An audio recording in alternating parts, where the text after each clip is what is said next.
I made a quick video that explains some trust issues I have with a certain Zora that you meet in the new Legend of Zelda game. Without going into spoilers, Mipha is a Zora that you meet in your adventure, and while I do really love her voice, she has some speech patterns that really kept me on the edge of my seat.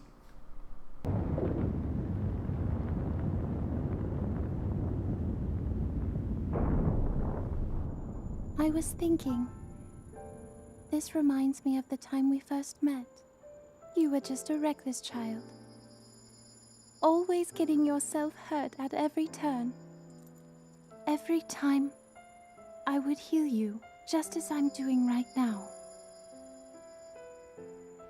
I thought it was funny how, being a Hylian, you looked grown up so much faster than I did. While she's being sincere and caring towards Link in that last clip, it still freaks me out, and you'll see why after this next clip from a completely unrelated game, Five Nights at Freddy's. In the latest iteration of the Chuck E. Cheese Nightmare Simulator, you spend your nights listening to an animatronic called Baby who shares her story with the main protagonist. Baby, who also acts very sweet and kind to the protagonist. But in the end, you do end up a bit dead.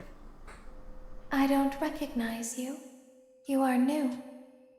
I remember this scenario, however. It's a strange thing to want to do, to come here. I'm curious what events would lead a person to want to spend their nights in a place like this. Willingly. Maybe curiosity, maybe ignorance.